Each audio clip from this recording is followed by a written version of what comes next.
Bonjour à tous. Nous poursuivons aujourd'hui notre récit débuté il y a plusieurs jours sur le péché et l'engrenage, ses conséquences parfois sur des personnes innocentes. Et nous avons vu comment Uri le Hittite est mort à cause de David qui a eu des relations sexuelles avec sa femme, Bathsheba, et qui est enceinte maintenant de lui. Joab, le chef de l'armée de David, a été impliqué malgré lui dans ce projet que David a eu de tuer Uri, et c'est un premier innocent qui paye, entre guillemets, les pots cassés, ou plus exactement le deuxième, puisque le premier, c'est Uri qui est mort. Alors, cela déplut à l'Éternel, c'est ainsi que nous avions terminé notre méditation hier. Et Dieu envoie le prophète Nathan voir David. Nathan lui raconte une histoire. Il y avait un homme qui avait une petite brebis. Il l'aimait tellement et elle dormait avec lui, c'était vraiment comme une fille. Et puis à côté de lui, il y avait un homme riche qui avait de nombreux troupeaux.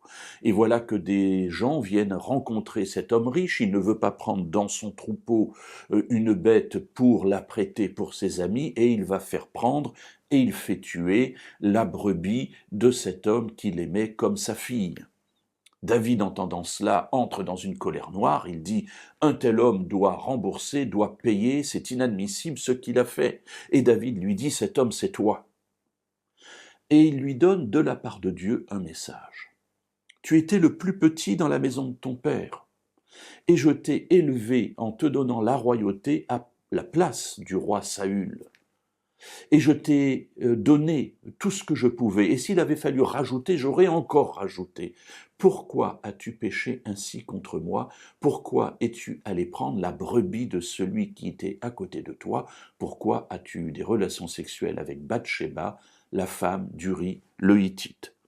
Ce que tu as fait est terrible, et je vais susciter dans ta famille un malheur, et le malheur ne s'écartera pas de ta famille. » C'est terrible ce qui se passe ici. Voyons et lisons-le dans le deuxième livre de Samuel au chapitre 12. Cette histoire, vous l'avez dans les versets 1 à 12, et nous lirons les versets 11 et 12.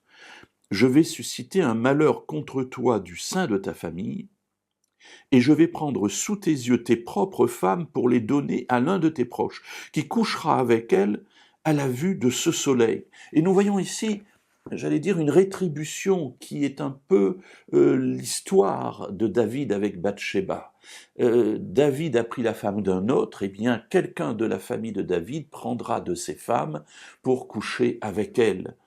On est ici dans une rétribution, évidemment, qui va impliquer la détresse chez ces femmes qui n'ont rien fait. Mais elles aussi vont payer un prix à cause du péché de David. Et Dieu continue en disant « à la vue de ce soleil ». Et il explique pourquoi. Verset 12. « Car tu as agi en secret. » Effectivement, il a fait tout ça en secret. Dans ses yeux à lui, il n'y a que lui et Joab qui connaissent une partie de l'histoire. Bathsheba connaît une autre partie de l'histoire. Dieu connaissait toute l'histoire.